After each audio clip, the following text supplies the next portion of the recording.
Science का एक सबसे इंपॉर्टेंट टॉपिक भौतिक परिवर्तन। सबसे पहले आपको बता दें, भौतिक परिवर्तन का जो डिफिनेशन होता है ना, इसको याद नहीं करना है, बस आपको समझना है। अब देखिए कैसे समझिएगा, बस आपको इतना याद रखना है, वैसा परिवर्तन जो अपनी पुनः अवस्था में आ जाए। वैसा परिवर्तन जो पुनः अपनी अवस्था में आ जाए उसे हम लोग कौन परिवर्तन कहेंगे? भौतिक परिवर्तन कहेंगे। बस आपको इतना याद रखना है, वैसा परिवर्तन जो पुनः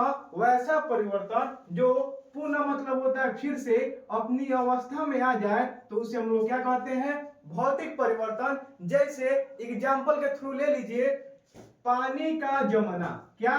पानी का जमना। ये बताइए, जब लोग मान लीजिए आप लोग फ्रिज में पानी रख देते हैं, ठीक है, या पानी को आप लोग जमा लेते हैं, फिर जैसे ही उसको क्या करते हैं, आप लोग टेम्परेचर देते हैं या उसको फ्रिज में का पानी निकाल के धूप में रखते हैं, तो ये बताइए पानी फिर से अपनी अवस्था में आ जाएगा कि नहीं आ जाएगा? आ जाएगा। और फिर से जब पानी अपनी अवस्था में आ जाएगा तो हम फिर से चाहें तो उसको फ्रिज में रख के उसको जमा लेंगे कि नहीं जमा लेंगे? जमा लेंगे। अब फिर से जब जम जाएगा तो फिर से उसको पानी मिला लेंगे, अब फिर से जब पानी में आ जाएगा तो इसको फ्रिज में रख के जमा लेंगे। यानी यहाँ पे देखिए, पानी का जमना बार बार अपनी अवस्था में आ रहा है कि नहीं आ रहा है? बार बार, यानी पुनः अपनी अवस्था में आ जा रहा है। तो अभी आपको क्या बताए हैं? वैसा परिवर्तन जो पुनः यानी फिर से अपनी अवस्था में आ जाए, तो उसे हम लोग कौन परिवर्तन कहते हैं? भौतिक परिवर्तन। तो एग्जाम में पूछता है, पानी का जमना कौन सा परिवर्तन होगा? दे देगा रासायनिक परिवर्तन, भौतिक परिवर्तन, इनमें से कोई नहीं।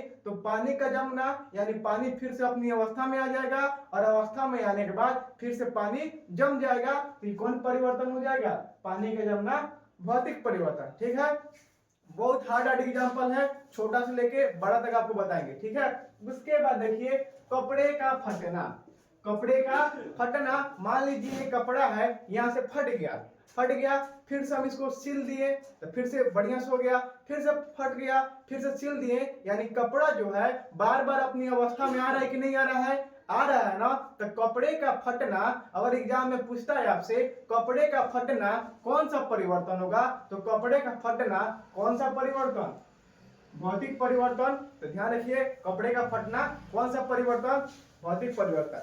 उसके बाद देखिए, मोमबत्ती का पिघलना। ये बताइए, मोमबत्ती का पिघलना, मान लीजिए ये मोमबत्ती है, इसको हम लोग क्या किए? पिघला दिए। जब पिघला दिए तो एकदम इकट्ठा हो जाएगा, फिर से उसको इकट्ठा करके हम लोग लंबा मतलब मोमबत्ती नहीं बना सकते हैं? बना सकते हैं। तो मोमबत्ती का यहाँ पे जलना नहीं कर रहा है, जब मोमबत्ती जल जाएगा तो बचेगा? नहीं बचेगा। लेकिन यहाँ पे कह रहा है मोमबत्ती का पिघलना, तो मोमबत्ती को पिघला दिए और फिर से उसको मोमबत्ती बना दिए, यानी मोमबत्ती यहाँ पे अपनी पुनः अवस्था में आ रहा है कि नहीं आ रहा है? आ रहा है ना। तो मोमबत्ती का पिघलना कौन परिवर्तन होगा? मोमबत्ती का पिघलना हो जाएगा भौतिक परिवर्तन। ठीक है, और ये सबसे वीवीआई है, कंपटीशन लाइन में हो गया, या किसी भी एग्जाम में पूछता है मोमबत्ती का पिघलना कौन सा परिवर्तन, तो मोमबत्ती का पिघलना कौन सा परिवर्तन? भौतिक परिवर्तन। उसके बाद देखिए, चीनी या नमक का पानी में घुलना। चीनी या नमक का पानी में घुलना। अब देखिए, मान लीजिए यहाँ पे गिलास है, क्या है? ये गिलास है और इसमें क्या है? पानी है। इसमें क्या है? पानी है। ठीक है, अब पानी है, उसके बाद देखिए, मान लीजिए इसमें हम चीनी डाल दिए। ये गिलास है और गिलास में पानी है और इसमें हम क्या किए? चीनी डाल दिए। अब देखिए, जब चीनी डाल दिए तो अब आप लोग सोच रहे होंगे चीनी तो इसमें मिल गया है। जब चीनी इसमें मिल गया है तो क्या हो गया कि मतलब अब ये मतलब वापस अपनी अवस्था में नहीं आएगा, लेकिन यहाँ पे गलत है। आप क्या कीजिएगा, जब चीनी और पानी मिल गया है उसको आप क्या कीजिएगा? ताप दीजिएगा ना, तो चीनी अलग हो जाएगा और पानी वाष्पन विधि द्वारा उसको अलग कर लीजिएगा। तो चीनी या नमक का पानी में घुलना भी कौन परिवर्तन? भौतिक परिवर्तन। कौन परिवर्तन? भौतिक परिवर्तन। उसके बाद देखिए, पानी और बालू का मिश्रण। तो पानी ले लीजिए और बालू ले लीजिए। अब बताइए, दोनों को एक मिला लीजिए, फिर से पानी अलग नहीं हो जाएगा? बालू अलग नहीं हो जाएगा? हो जाएगा। यानी बालू और पानी फिर से अपनी पुनः अवस्था में आ जाएगा। तो ये कौन परिवर्तन होगा? भौतिक परिवर्तन। तो बस आपको इतना याद रखना है, वैसा परिवर्तन, क्या? वैसा परिवर्तन जो अपनी पुनः अवस्था में आ जाए उसे हम लोग क्या कहते हैं? भौतिक परिवर्तन।